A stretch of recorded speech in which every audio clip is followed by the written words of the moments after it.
Hey guys, welcome back to my channel. This is going to be a budget recipe from Aldi. Aldi has amazing items, and hopefully you guys have checked out my recent haul video. I will link it above as well as in the description box below. But today we're going to make a tomato spinach pasta, and we're gonna make some homemade garlic bread with it as well. And all together, it's gonna basically cost about $5 for 4 servings. So you can feed a family of 4 for just under $5, which is amazing. Actually, it's more than under $5, so it's a really great deal. So I'm gonna go through all of the ingredients, start checking your cupboards, and this is an easy recipe that you can alter. You can add in shrimp if you want to. You can add in sausage. You can do basically whatever you want. You can make it more creamier by adding in cream cheese. So I'm going to show you the recipe that we like, and then you can kind of decide what you guys would like to do. Okay guys, first we're going to start with the ingredients. You're going to need a half a bag of spinach.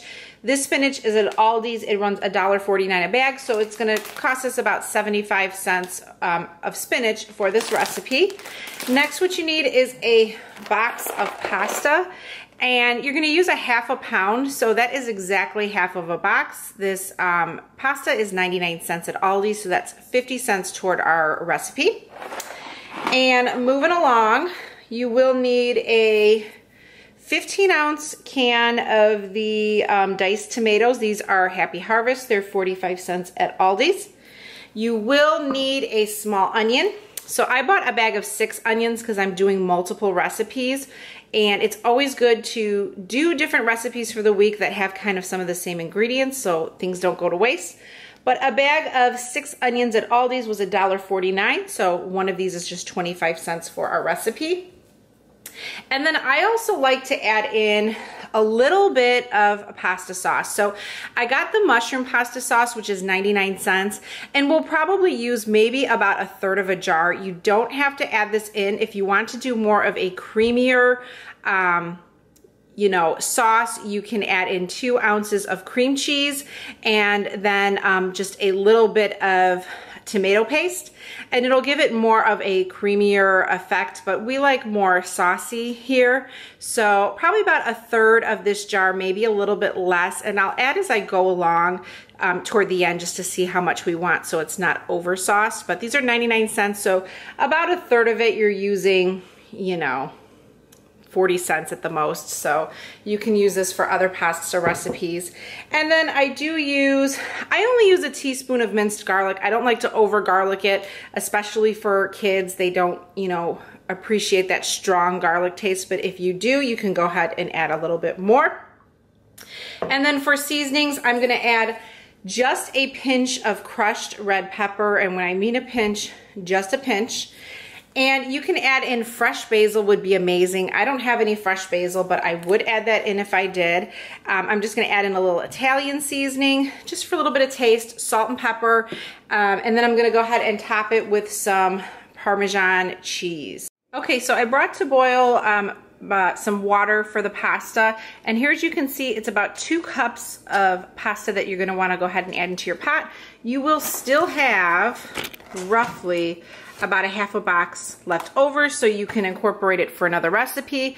Cook your pasta anywhere from 7 to 10 minutes, just to make sure that it's soft and cooked correctly.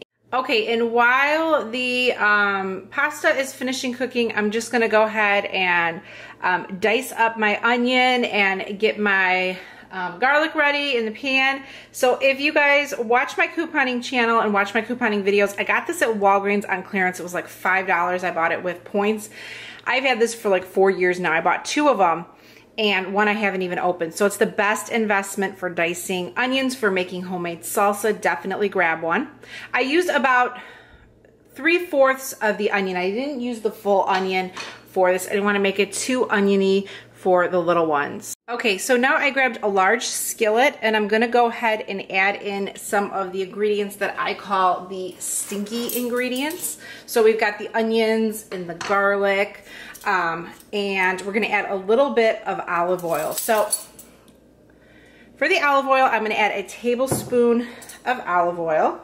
So I'm gonna go ahead and get my measuring and just add a tablespoon roughly. Pour that in. This is really, really low heat, guys. Let me go ahead and rinse this off.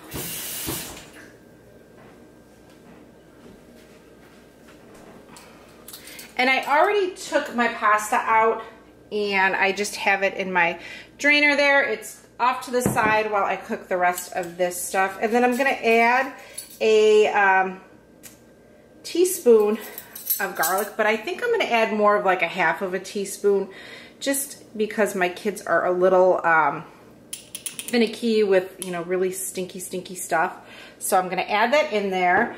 And then I'm gonna go ahead and add in the onions that I chopped in my mini chopper.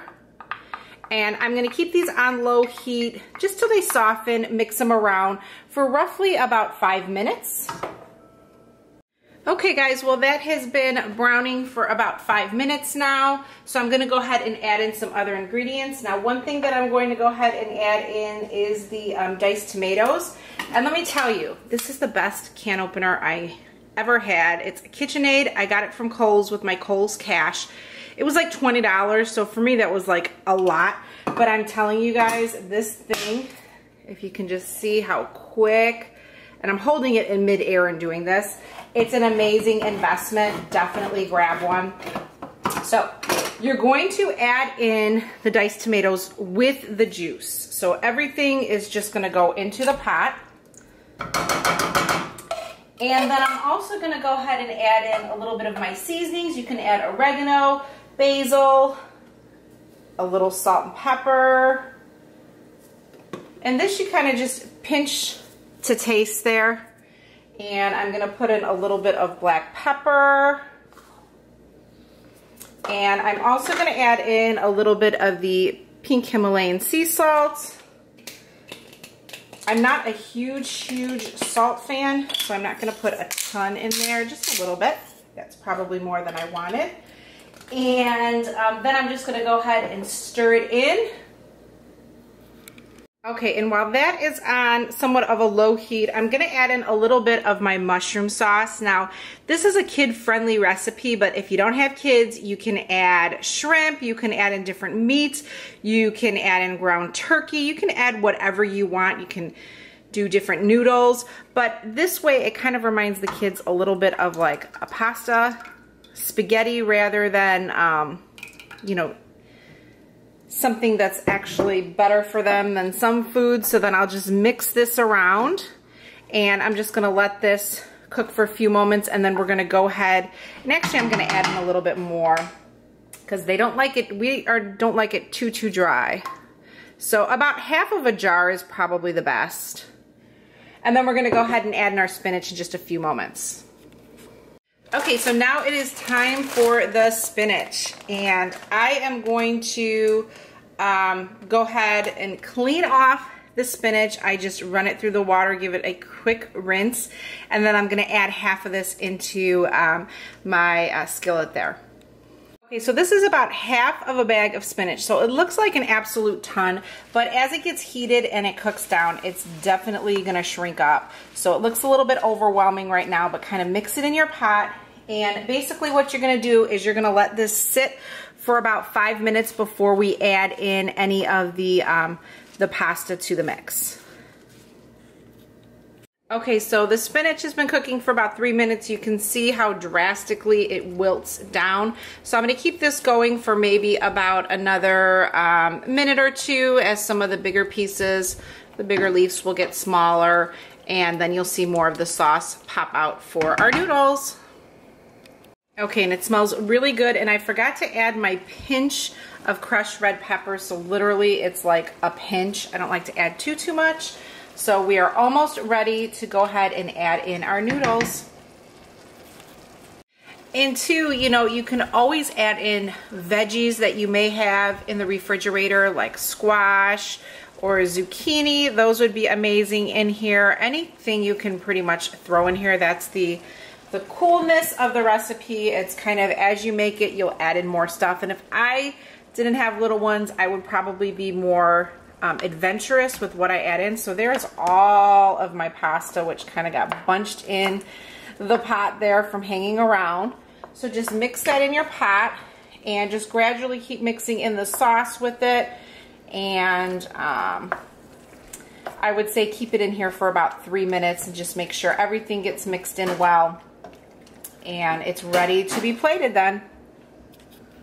Okay, so check it out. It looks so yummy. Everything is ready. I'm gonna go ahead and let this cool for a few minutes before I go ahead and get it ready in my serving dish, and then I'm gonna top it with some Parmesan cheese. And right now I'm gonna preheat my oven at 350, and we're gonna make some baguette garlic bread to go with it from Aldi. Okay, so I bought this baguette at Aldi. It was $1.69. I'm gonna actually cut it in half, use half of it for this recipe, and then save half for another recipe. So that's just another way of saving money. Put it in a freezer bag. It will be fine. I'll probably use it at some point next week. Maybe we'll have a some kind of spaghetti or lasagna meal to use it with. So that's a way of stretching your money too, because if you make all of this, chances are you probably won't finish it, and then a lot of it will go to waste. Okay, so on a low heat in a little saucepan, I'm gonna add about a teaspoon of minced garlic. Now make sure after you open your minced garlic that you put in the refrigerator. You can use this forever pretty much for your recipes. So this is just gonna be my sauce for the garlic bread. I'm just gonna kind of let it sizzle in the pot for about 2 to 3 minutes on low heat, and then I will add in my butter to make my mixture for the top of my garlic bread. Okay, so now I'm gonna add in about 4 tablespoons of butter, guys. I know that sounds like a lot, but we have half of a loaf to butter, and I want to just make sure that I have enough. So about 3 to 4 tablespoons. And this recipe, like, this is probably gonna be too much. Well, who knows? But this, I just wing it. You know, you can tell, if you can smell the garlic. If it's garlicky enough for you and you see the butter, then you know you're good to go. And then I'm gonna let this just sizzle on here for about 3 minutes or so till the butter is completely melted and ready to go on the bread. Okay, so I'm gonna go ahead and finish adding the rest of the butter and garlic mixture to my garlic bread. I'll give it a nice little crunch. This bread is awesome because it's like a crunchy bread. So if you like that, you are going to love it for sure. Okay guys, check that out. Beautiful. It is all done. I just added some Parmesan cheese on top. That is going to feed a family of 4 and probably a little bit more. So it looks so, so good. And this actual serving, this pattern is from Home Goods. If anybody, it's super, super cute. I love it. I have a couple of pots in that color. And then I did make some yum yum garlic bread. Check that out. Now I had some mozzarella cheese in the fridge, so I just added a little bit of cheese on half of the loaf, and the regular is just without cheese. So yummy, yummy, yummy meal. So I hope you guys enjoy this budget meal. I'm gonna include all of the directions to this meal as well as the price breakdown. This was under $5 to make for a family of 4. So, and remember, we still have half a bag of spinach, so if you wanna whip up a little salad with some tomatoes and dressing, that is an awesome, awesome meal. So thanks so much for watching, guys, and I will see you at my next budget meal video. Take care.